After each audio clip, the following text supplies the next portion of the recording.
وما آتيتم من ربا ليربو في أموال الناس فلا يربو Bismillahirrahmanirrahim. Assalamualaikum warahmatullahi wabarakatuh. Bapak-bapak, ibu-ibu, mas-mas, mbak-mbak, adik-adik sekalian dimanapun Anda berada, kembali bersama saya Iib Wijayanto di dalam program solusi asik dari Pak Iib. Selama beberapa waktu ke depan kita akan membincang berbagai serba-serbi persoalan kehidupan, tentu ditinjau dari sudut pandang atau perspektif Islam ya. Dan seperti biasa, jika ada yang mau ditanyakan melalui program ini, silahkan kirimkan pertanyaannya ke nomor WhatsApp yang ada di bawah ini ya. Baik, saya langsung ke pertanyaan untuk hari ini ya. Assalamualaikum warahmatullahi wabarakatuh. Waalaikumsalam warahmatullahi wabarakatuh. Ustadz, saya mau tanya, saya dan suami bekerja di tempat yang berbeda dan posisi kantor itu berjauhan. Untuk mobilitas, kami berdua masing-masing mengambil kreditan sepeda motor ke dealer dengan pembiayaan yang dibiayai oleh leasing. Pertanyaannya sekarang, apakah ini termasuk perbuatan riba yang diharamkan? Ya, mengingat memang kota di tempat kami tinggal, transportasi umum, apalagi untuk orang-orang yang berdomisili atau bermukim agak ke pelosok atau agak ke dalam, itu memang sulit ditemukan. Kalaupun ada transportasi umum, itu biasanya tidak sampai malam hari. Sementara lebih sering pekerjaan itu harus di lembur sampai malam hari. Ya, mohon penjelasan, dan kalau memang itu riba, maka solusinya seperti apa agar kami terhindar dari dosa riba ya. Baik ya. Ya, jadi memang di dalam aturan kredit ya, baik itu kredit sepeda motor, kredit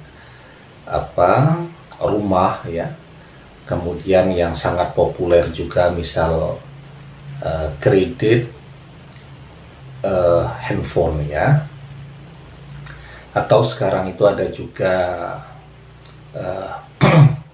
kredit panci begitu ya, yang dalam skala yang lebih kecil ya. Itu semua termasuk ke dalam klasifikasi perbuatan yang kita lihat dalilnya masuk ke dalam kategori riba. Nah, penjelasannya seperti apa ya?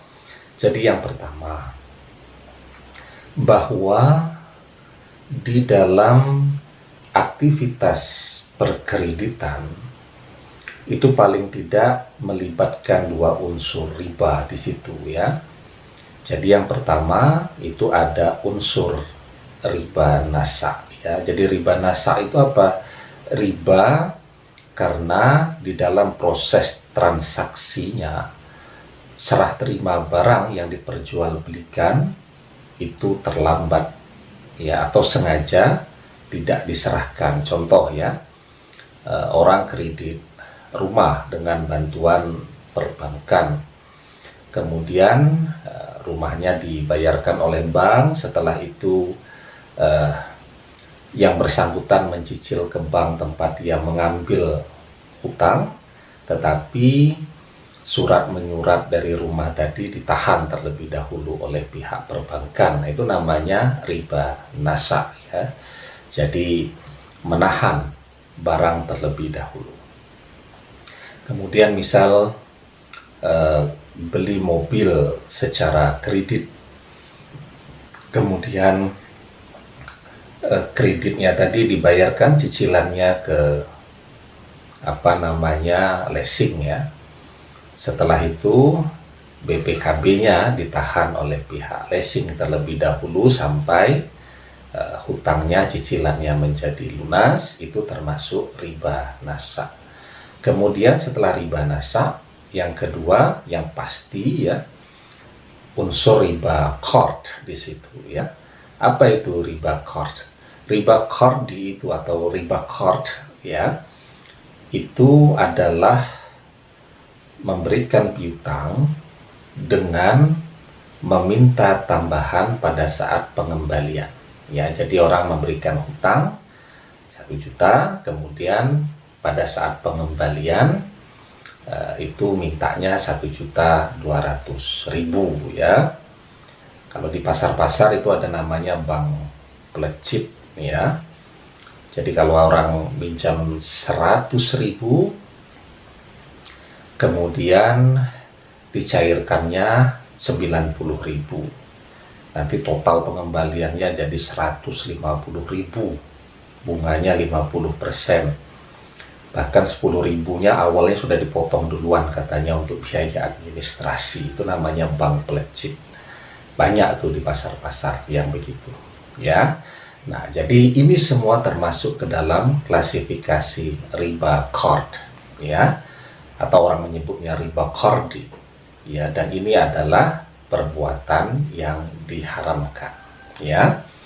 Dalil keharaman riba qard atau riba qardi ini bisa kita lihat di dalam surat Ar-Rum ayat yang ke-39. Allah Subhanahu wa taala berfirman, وما آتيتم من ربا ليربو في أموال الناس فلا يربو عند الله. dan sesuatu riba tambahan yang kamu berikan agar dia bertambah pada harta manusia ya. Nah, para ulama kemudian merumuskan ya kaidah di dalam riba ini biar sederhana dan mudah dipahami, bahwa kullu qardin jarra naf'an fahuwa riba. Setiap piutang yang mendatangkan keuntungan itu adalah riba ya. Jadi setiap piutang, hutang piutang begitu, yang di dalam proses pengembaliannya orang meminta tambahan, itu adalah riba ya, berapapun jumlahnya. Bahkan saya dulu pernah tuh datang ke sebuah tempat, diminta memberi pengajian, tetapi sebelum pengajian itu ada sambutan ya dari sesepuh di sana, sistem simpan pinjam syariah katanya. Jadi tidak ngarani tetapi seikhlasnya lah ya. Jadi orang pinjam uang 100.000 tidak ngarani ya, tidak minta, tetapi seikhlasnya ketika mengembalikan mohon dilebihkan. Nah, itu sama saja dengan minta ya, dan itu sama-sama ribanya. Bahkan ada juga itu petugasnya tidak ngomong ya untuk minta ditambah, tetapi ada spanduk di kantor tempat meminjam tadi ya, mohon seikhlasnya untuk memberikan tambahan bonus dari pinjaman yang diberikan ketika mengembalikan uang, yaitu termasuk juga ke dalam kelompok riba. Jadi berbagai akal-akalan itu semuanya termasuk ke dalam klasifikasi perbuatan riba ya. Jadi di dalam sebuah hadis dari Jabir ya, beliau berkata, la'ana Rasulullah sallallahu alaihi wasallam akilar riba wa muwakilahu wa katibahu wa syahidaihi wa qala hum sawa. Rasulullah sallallahu alaihi wasallam melaknat pemakan riba ya, dalam hal ini pihak leasing atau bank ya, atau rentenir atau bank pelecit. Kemudian orang yang menyerahkan riba, peminjamnya, kemudian pencatat riba, karyawannya, dan 2 orang saksinya. Dan beliau berkata hum sawaun, jadi mereka semua itu sama ya. Nah, pertanyaannya kemudian, bagaimana jika kondisinya betul-betul terdesak ya, karena tidak ada transportasi seperti yang ditanyakan tadi ya, tidak ada alternatif, misal sudah mengupayakan untuk membeli yang second cash, tidak ada yang jual atau harganya sangat tinggi ya, karena kebutuhannya 2 kendaraan ya.